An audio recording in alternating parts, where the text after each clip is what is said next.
दोस्तों, आज मैं आपको सुनाने वाला हूँ कहानी नरमुंड वाली चुड़ैल। राजकोट में एक एटीएम सर्विस कंपनी में काम करने वाले जितेंद्र परमार एक मध्यम वर्ग के प्रामाणिक इंसान हैं। उनकी शादी को करीब 4 साल हो चुके हैं। उन्हें एक बेटा भी है। वैसे तो जितेंद्र पाठ पूजा में कम ही मानते हैं, पर रास्ते में मंदिर या मस्जिद आ जाए तो सिर झुका भी लेते हैं। जितेंद्र की नौकरी का समय तो दिन में 8.5 घंटे होता है, पर एटीएम मशीन का फॉल्ट आने पर उन्हें रात को किसी भी वक्त सर्विस देने जाना पड़ता है। अपने इसी काम के चलते वह एक रात अपनी बाइक पर जा रहे थे। उन्हें शहर से थोड़ी दूर बसे एक रिहायशी इलाके के पास एटीएम फॉल्ट ठीक करने जाना था। वैसे तो इस काम के लिए 2 कर्मचारी जाते हैं, पर जितेंद्र का पार्टनर उस रात बीमार था, तो सर्विसिंग के लिए उन्हें अकेले ही जाना पड़ा। स्पॉट पर जाकर जितेंद्र ने अपनी बाइक स्टैंड पर लगाई। तभी उन्हें वहां एटीएम बूथ पर एक लड़की दिखी। जितेंद्र ने सोचा कि उसे शायद पैसे निकालने होंगे और वह एटीएम के ठीक होने का वेट कर रही होगी। फॉल्ट ठीक करने के लिए जैसे ही जितेंद्र एटीएम बूथ के अंदर आए तो वह लड़की भी अंदर आने लगी। सिक्योरिटी गार्ड ने उन्हें बाहर रुकने के लिए कहा। अब जितेंद्र अपना काम कर रहे थे, तभी अचानक उसकी नज़र एटीएम बूथ के बाहर गई। वहाँ उन्होंने जो देखा उसे देखकर उसके पसीने छूट गए। बाहर खड़ी लड़की एटीएम गार्ड की मुंडी अपने हाथ में लिए खड़ी थी और वह जितेंद्र की ओर घूर कर देख रही थी। यह सब देखकर जितेंद्र का दिल बेतहाशा तेजी से धड़कने लगा। उन्होंने वहां से नज़र हटा ली और सोचा कि ये उनका भ्रम होगा।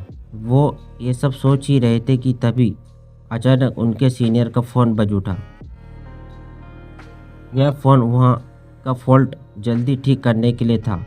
कांपते कांपते जितेंद्र फिर से काम पर लग गए। थोड़ी ही देर में उन्होंने एटीएम मशीन ठीक कर लिया। इस बार एटीएम बूथ से बाहर देखने पर सब नॉर्मल लग रहा था। वो लड़की भी वहाँ खड़ी थी और एटीएम बूथ का गार्ड भी उसके पास आराम से खड़ा था। जितेंद्र ने सोचा कि पहले जो देखा था वह सब उसका वहम होगा। वह काम निपटा कर सीधा अपनी बाइक की ओर दौड़ गया। जाने से पहले उसने एक बार फिर एटीएम बूथ पर नज़र डाली। तब एक बार फिर से उसका दिल दहल गया। एक बार फिर बाहर खड़ी लड़की एटीएम गार्ड की मुंडी अपने हाथ में लिए खड़ी थी। इस भयानक नज़ारे को देखकर जितेंद्र बुरी तरह डर गए और जल्दी से वहां से भाग निकले। राजकोट वापस लौटते वक्त भी उन्हें बार बार यह आभास हो रहा था कि उनकी बाइक के साथ कोई परछाई चल रही है। वे घबराए हुए बाइक चलाए जा रहे थे कि ना जाने कैसे अचानक ही उनकी बाइक बंद हो गई और ठीक एक बरगद के पेड़ के पास जाकर रुकी। जितेंद्र जी को यकीन नहीं हो रहा था कि उनके साथ ये सब सचमुच हो रहा है। उन्होंने नज़र उठाई तो बरगद की शाखा से झूलती एक आकृति नजर आई। उसके हाथ में एक नरमुंड था और वो अजीब घबराहट भरी आवाज़ में कुछ बोल रही थी। जितेंद्र जी ये सब देखकर वहीं खड़े हो गए। ना उनकी चीख निकली और ना उनके अंदर हिलने की ताकत बची। चुड़ैल पेड़ से उतरी। उसके उल्टे पांव देखकर जितेंद्र जी के पसीने छूट गए। उन्होंने आंखें मूंद ली और भगवान को याद करने लगे।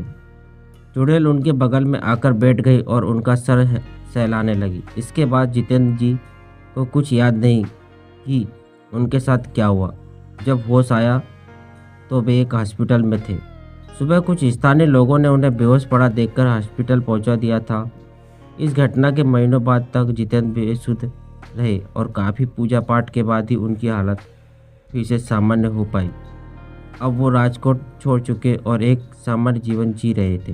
कहानी अच्छी लगी हो तो वीडियो को लाइक कर दे, चैनल को सब्सक्राइब कर दे और ऐसी इंटरेस्टिंग कहानियों को सुनने के लिए बेल आइकन को भी दबा दें।